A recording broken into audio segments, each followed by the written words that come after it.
क्या है? अभिक्रिया की अर्धआयु।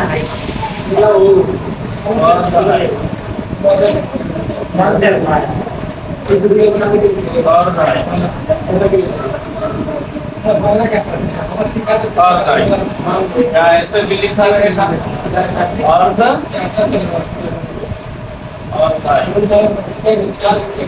अर्धायु ऐसे लिख रहे हैं क्या? अभिक्रिया की अर्धायु मतलब हम सबसे पहले किसका निकालेंगे? शून्य। अभिक्रिया की अर्धायु नाम से ही क्या पता चल रहा है? आधा आयु। मतलब किसी रासायनिक अभिक्रिया में अभिकारक की सांद्रता, किसी रासायनिक अभिक्रिया में अभिकारक की सांद्रता आधा होने में जितना समय लगता है उसी को कहते हैं अर्धायु। कोई रासायनिक अभिक्रिया होगा, मान लो ये R P है, ठीक है, तो R अभिकारक है, ये अभिकारक है ये, और ये प्रतिफल है ये। तो किसी भी रासायनिक अभिक्रिया के किसी भी रासायनिक अभिक्रिया के अभिकारक क्या होना चाहिए? अभिकारक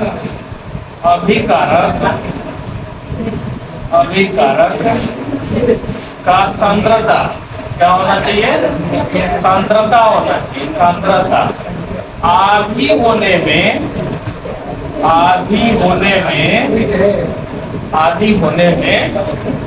लगा समय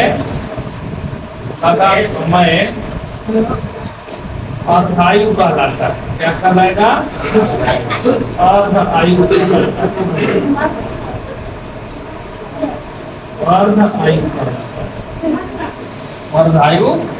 कहलाता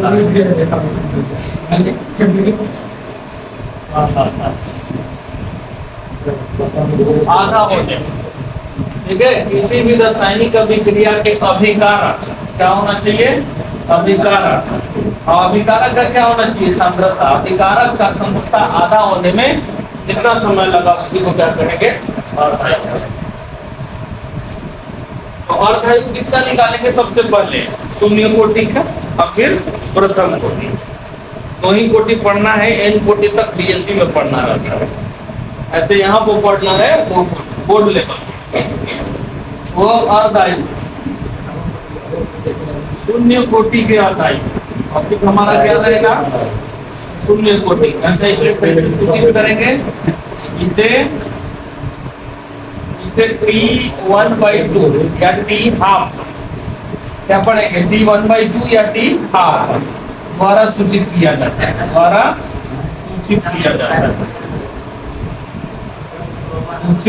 जाता है।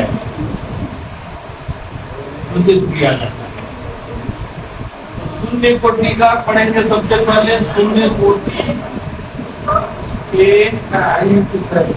अभिक्रिया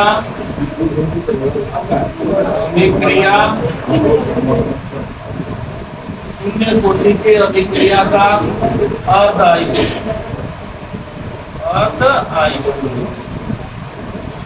शून्य कोटि के अभिक्रिया का अर्धायु। सूत्र याद है? शून्य कोटि के वेग स्थिरांक का सूत्र याद है? याद है किसी को? K बराबर R0 का सांद्रण माइनस R का सांद्रण बटा में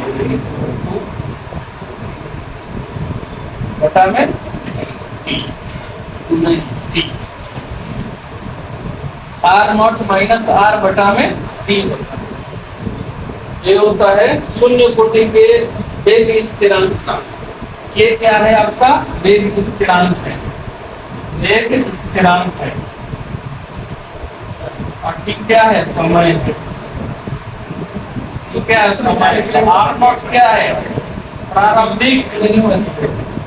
प्रारंभिक सांद्रता है। और R क्या है? अंतिम सांद्रता है, अंतिम सांद्रता है, अंतिम सांद्रता है। और अंतिम सांद्रता ये R किसका होता है?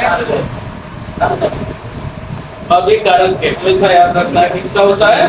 अभिकारक। ये दोनों के दोनों जो है अभिकारक के होते हैं।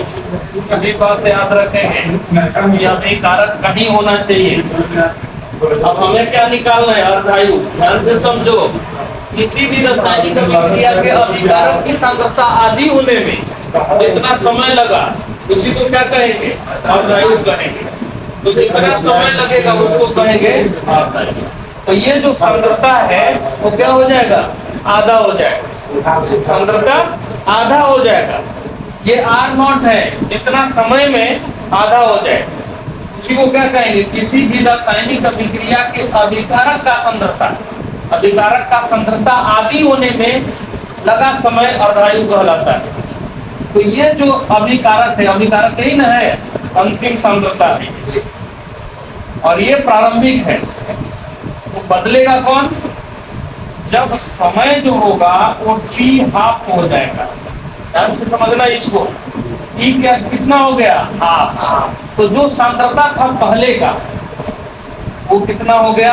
आधा हो गया। तो R का वैल्यू जो होना चाहिए वो R0 बटा में 2 हो जाएगा।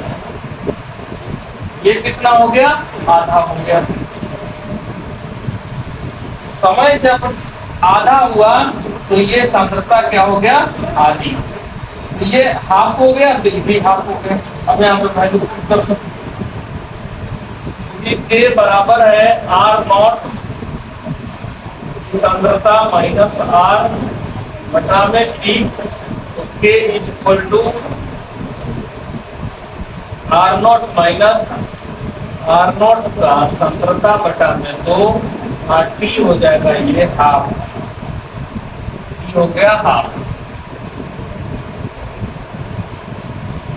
इसको इधर कर देते हैं। T 1/2 बराबर, इसको घटा देंगे तो ये हो जाएगा R0 बटा में 2 और ये के इधर आ जाएगा, ये हो जाएगा R0 बटा में। प्रथम कोटि की अर्ध आयु कितना हो गया? T½ R0 बटा में 2। यहाँ पर दो बातें स्पष्ट है कि जो अर्ध आयु है शून्य कोटि की अभिक्रिया, देखो पूछता है ऑप्शन में क्वेश्चन, जो ऑब्जेक्टिव क्वेश्चन होता है यहाँ पूछता है कि प्रथम शून्य कोटि की अर्ध आयु प्रारंभिक सांद्रता पर निर्भर करता है। प्रारंभिक था ना, तो प्रारंभिक सांद्रता पर निर्भर करता है और वेग स्थिरांक के विरुद्ध समानुपाती होता है। मतलब T शून्य कोटि के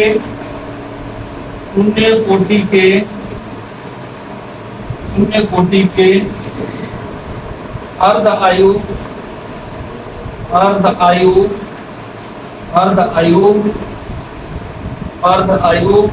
प्रारंभिक अभिकारक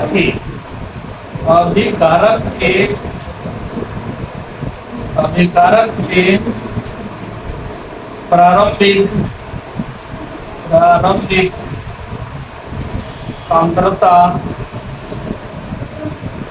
प्रारंभिक सांद्रता के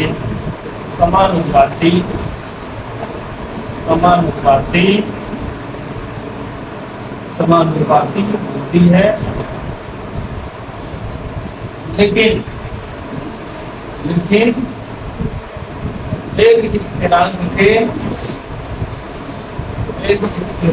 के विरुद्ध धर्मानुपाती होता है।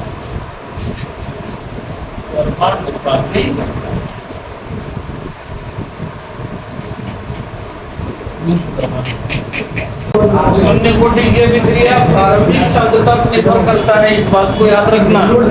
अब चलो प्रथम कोटि के निकालते हैं। प्रथम कोटि के लिए दूसरा वाला था और दूसरा प्रथम कोटि के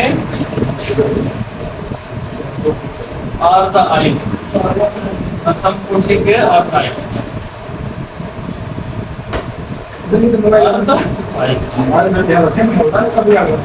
प्रथम कोटि के अर्ध आयु प्रथम कोटि के अर्धायु में वेदी स्थिरांक का सूत्र याद है? प्रथम कोटि में याद है कि भूल गए? प्रथम कोटि के अर्धायु के लिए वेदी स्थिरांक परिभाषा सब वही रहेगा कि किसी भी रासायनिक अभिक्रिया के विकारक की सांद्रता आदि होने में जितना समय लगेगा उसी को क्या कहेंगे? अर्धायु।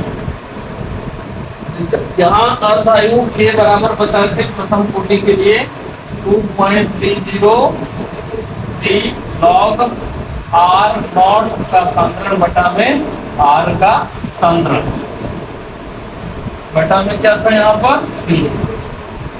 ये होता है प्रथम कोटि के वेदी स्थिरांक का सूत्र। ये याद होना चाहिए, अर्धायु पूछेगा तो याद होना चाहिए। और इसके बाद अब प्रोसेस चलेगा। अब क्या होगा? समय जो भी है वो हाफ हो जाए। तो प्रारंभिक सांद्रता जो अंतिम सांद्रता थी वो r का वैल्यू कितना हो जाएगा?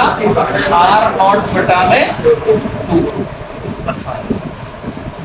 r नॉट बटा में 2 हो जाएगा। अब इसकी वैल्यू पुट कर दो। k बराबर 2.03 बटा में t हो जाएगा हाफ और ये हो जाएगा लॉग r नॉट का सांद्रण बटा में r नॉट का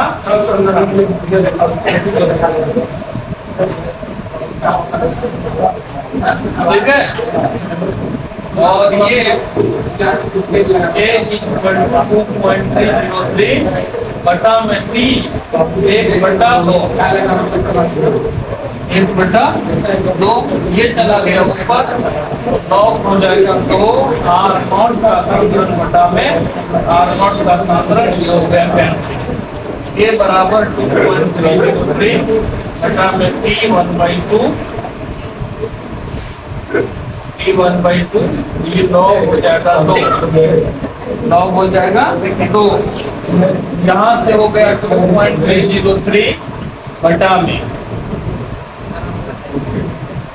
ला दो इधर 1/2 ये इधर आ गया।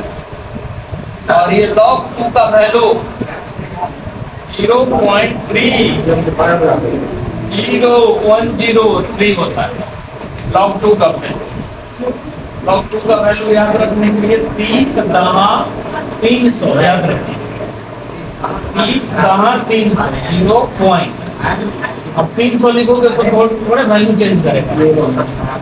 30/300 ये याद रखने का तरीका है। तो 30/300 इसको जब गुना करेंगे तो हाफ कितना हो जाएगा? 0.693 बटा में क्या हो जाएगा? ये हो गया। देखो प्रथम कोटि के अर्धायु। देखो क्या ये प्रारंभिक सांद्रता पर निर्भर किया? नहीं। प्रथम कोटि की अभिक्रिया प्रथम कोटि के अर्धायु जो है वो प्रारंभिक सांद्रता पर निर्भर नहीं करता। यहाँ नोट में लिख लेना है प्रथम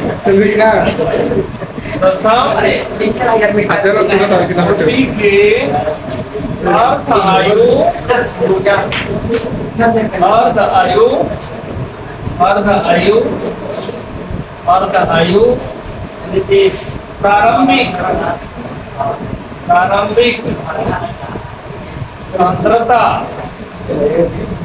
प्रारंभिक सांद्रता पर निर्भर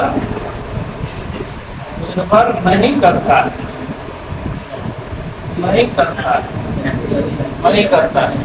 लेकिन स्थिरांक क्या होता है? व्युत्क्रमानुपातिक। यदि p 1/2 बढ़ेगा तो स्थिरांक घटेगा। अभिक्रिया के लिए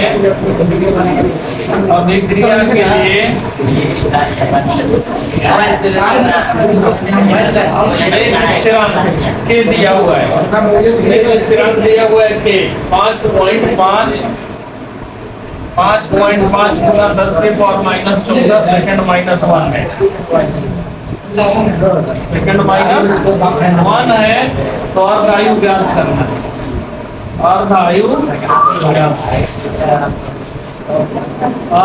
ज्ञात करें। अर्धायु ज्ञात करें। चलिए अर्धायु ज्ञात करें। क्या हो गया?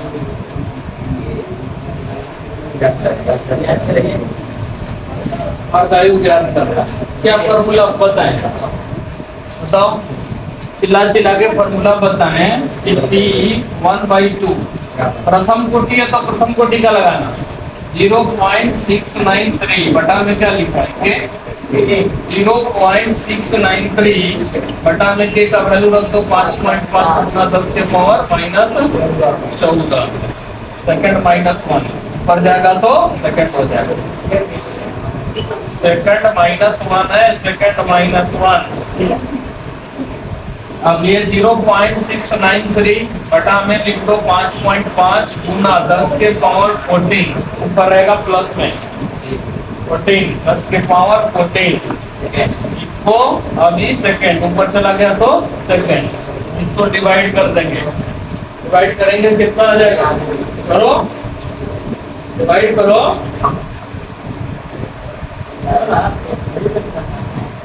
0.693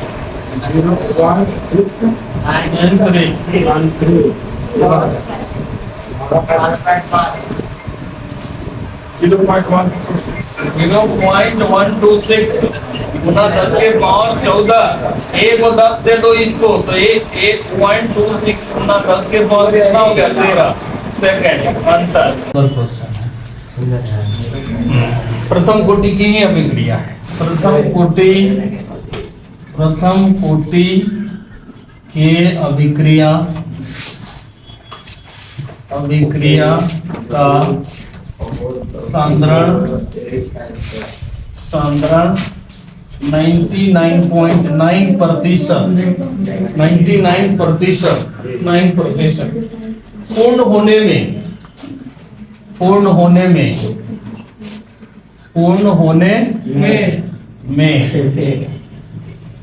होने में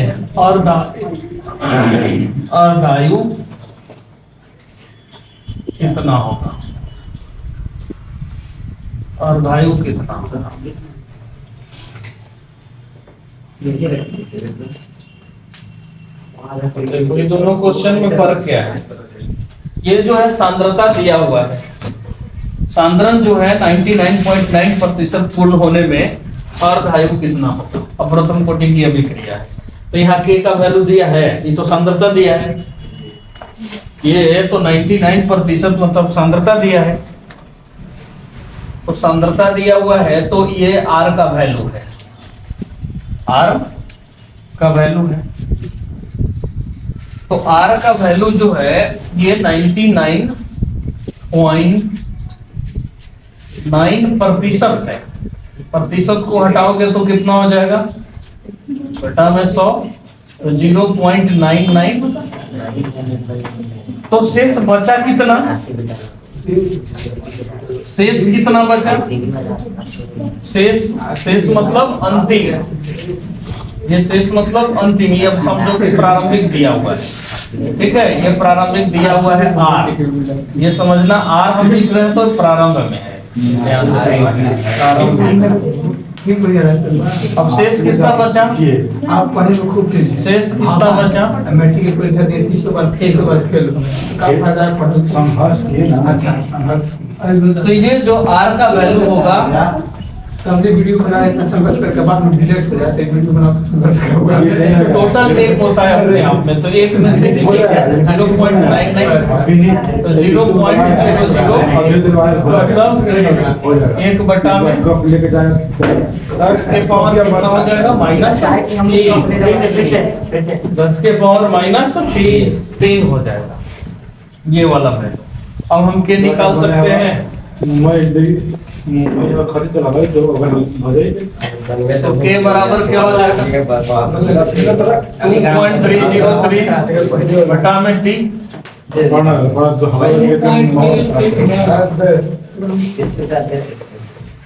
बटा में टी। लॉग कितना है आर नॉट का सांद्रण बटा में आर।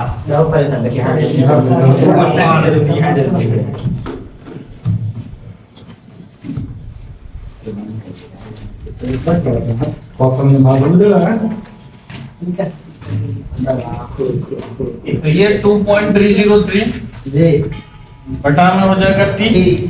ये लॉग 1 बटा में कितना है 10 के पावर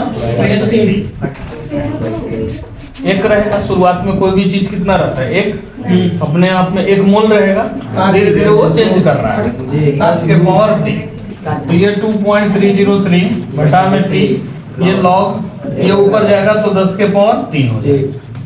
अब ये फॉर्मूला पहले आ जाता है 2.303 बटा में टी, ये गुना हो गया 3 log 10 और फॉर्मूला लगा log m to the power n बराबर n log m होता है।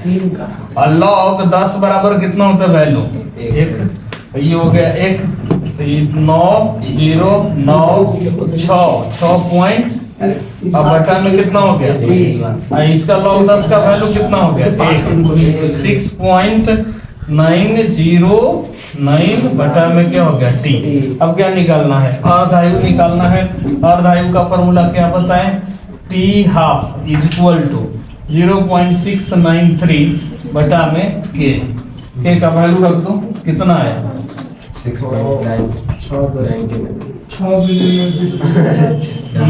6 गुना 9 93 बटा 6.909 बटा में टी बटा में टी ऊपर चला गया, ये हो गया 0.693 बटा में 6.909। पॉइंट के बाद 3 इसमें भी पॉइंट के बाद 3, ठीक है। ये देखो दोनों बराबर है, लगभग बराबर है।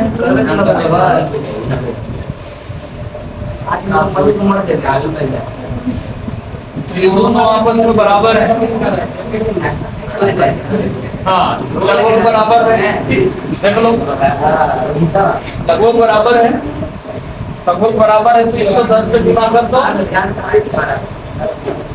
10 से गुना कर दोगे तो ये बराबर हो गया 6 पॉइंट चला जाएगा।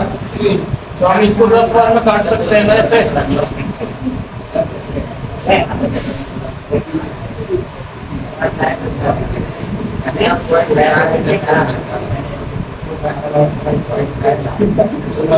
ऐसे नहीं आ रहा है तो 0.693 बटा में 6909 लगभग बराबर है, ठीक है। पॉइंट से पॉइंट उठेगा तो t इंटू 693 बटा में 693 लिखो